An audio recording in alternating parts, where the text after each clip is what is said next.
let's shift gears a little bit. Let's move in to talking about some fruit and veggies. Does that sound good? Okay. So I want to address one of our fruit and veggie questions that came into the map about blueberries.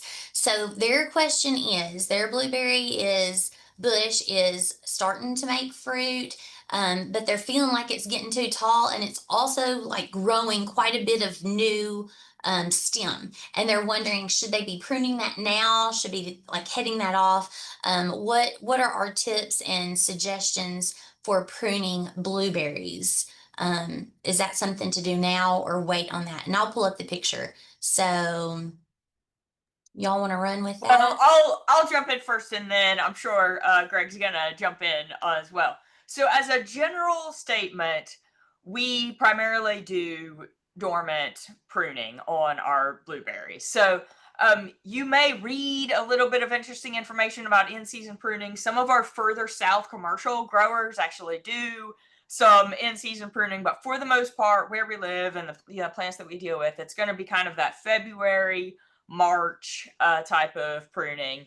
And so we're going to be, making our decisions about guiding the plant structure in those times when the leaves are off and we can really see everything. Blueberries are interesting in that we do see kind of multiple shoots, starts of growth. And so you'll see some growth throughout the season. And as a general statement, right now, that growth that we're seeing is good. Those are going to be some of those main new productive canes for future years.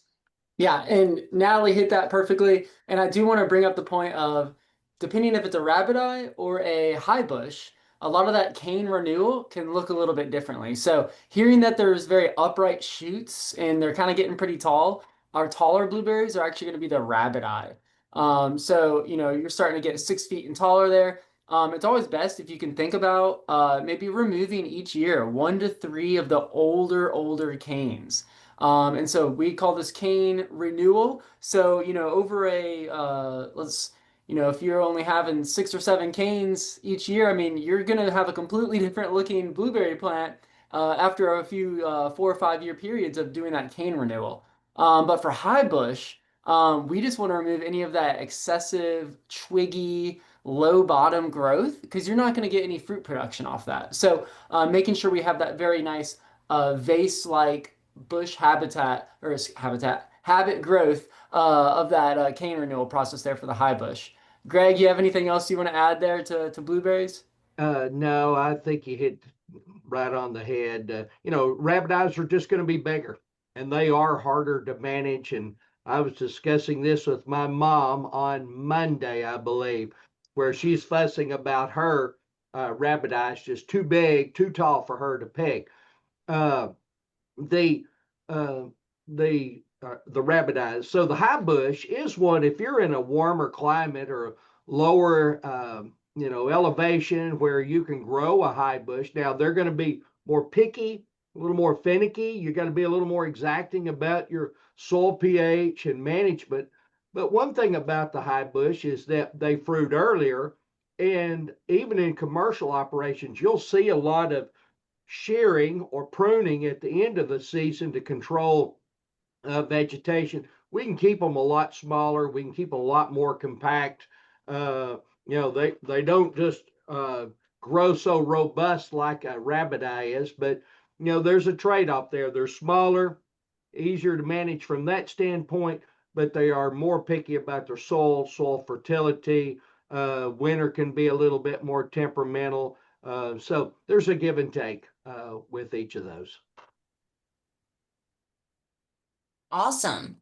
Um, okay, so Natalie, do you have any other kind of fruit related type questions? That was our only Yeah. fruits and Well, actually, one just came in to the oh good. chat, which I feel might be good to toss around and, make sure that we understand the question. So the question was, should we discourage fruiting on first year blackberries? And I think that I'll kind of pair it with this blueberry topic. That lots of times it's very true that on blueberries we do pull those fruit off for the first couple 3 years of fruiting to get vegetative growth.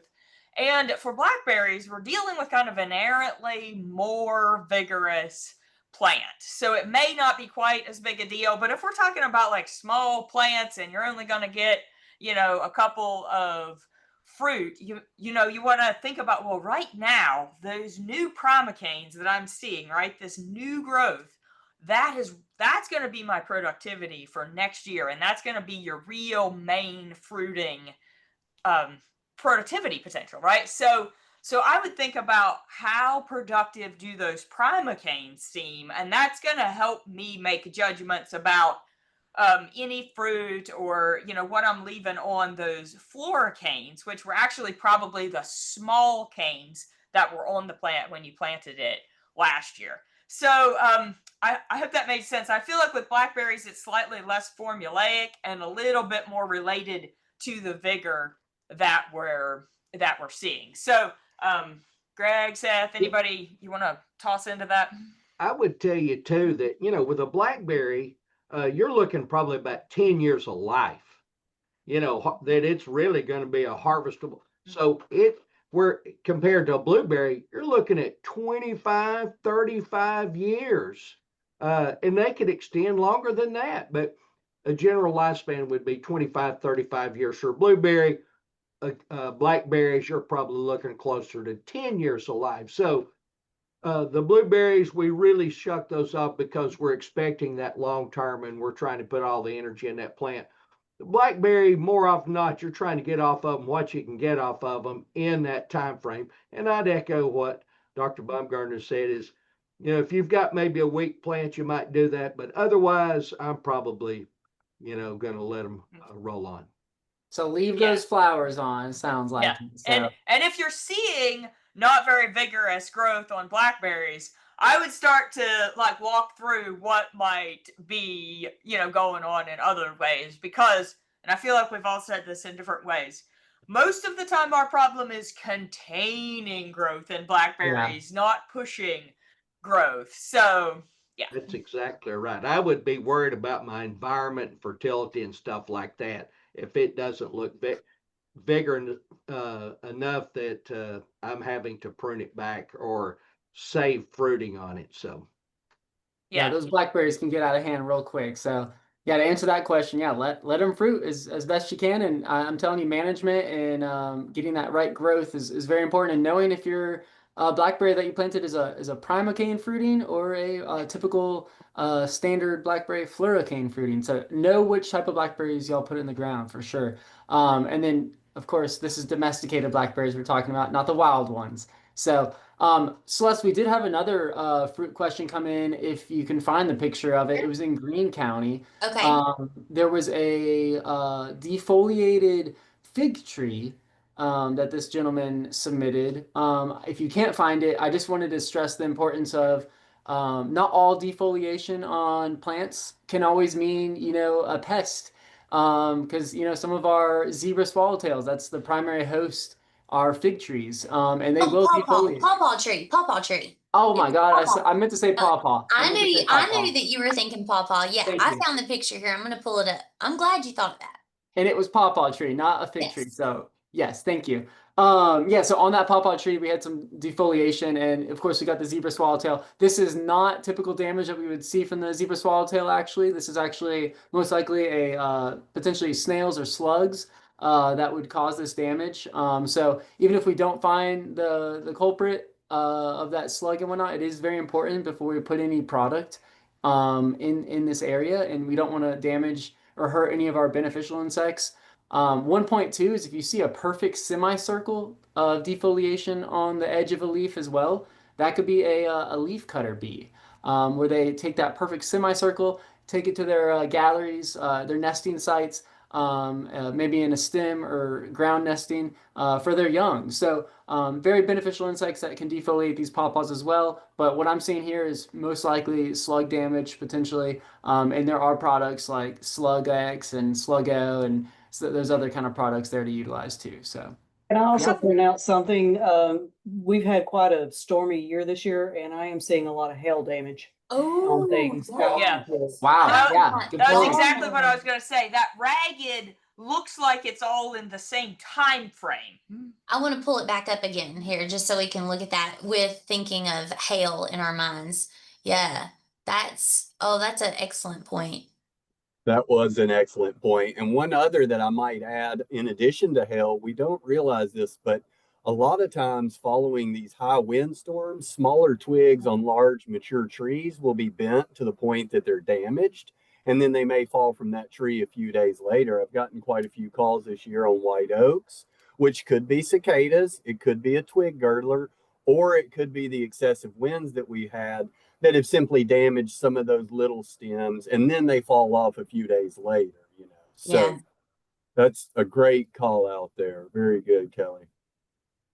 Oh, so and since we're still on that vein, I did pull up a picture here of fire blight because Greg had mentioned that. So let me share this. And then Greg, just I mean, you want to take us through this? It has been widespread this season. I mean, everywhere. Yeah, it's just fire blight is a bacterial disease. It basically comes in through the plant through those blossoms on the tree. That's an entry point. If we had pruning on that, that can be an entry point as well for that bacterial disease to move in uh, to the plant. Generally, as a control, like in fruit, we use an antibiotic spray. We use cultural practices of pruning to prune out the dead, but we also use antibiotic sprays like streptomycin during the bloom period. That's on like a 3 to 5 day interval. Um, but this year has just been very, very conducive with the rain and moisture. Temperature wise, everything is set up, and I've probably seen more fire blight in fruit trees this year than I have in a bunch of years. Yes, I've even noticed it like on some of our ornamentals that are susceptible to that as well, like crab apples. Most people aren't growing crab apple trees to actually harvest them. They're using them as a small ornamental plant in the landscape. And I mean, it is literally, I've seen scenarios where every tip of every single branch is showing this characteristic burnt shepherd's hook, right? It's just looks like someone lit a fire to it. But the rest of the plant looks great, right? The interior part of the branch, you don't continue really to see leaf spotting or anything like that in the specimens that I've been seeing this year. It's just like that last 8 to 10 inches of every limb that once bore a blossom, like you mentioned, just showing that characteristic burn. Yeah, that bacteria will get in and just work its way down that stem. And what it does, and the reason it looks burnt is because it will canker. It gets into that cambium phloem layer there and basically cankers that stem where you don't get nutrients moving up, water moving up and down that stem. And that's why you see the dieback on those. And anywhere where you had that blossom as an entry point, it can move into it, but generally you'll see it on the tips of those plants, and it can work its way down, and depending upon the cultivar and susceptibility to it, it can kill a tree.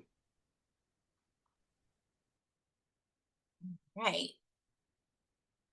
Anything else on the fruit and veggie horizon? We had a couple turf and wheat questions that we could transition to, unless we want have anything else that we want to discuss.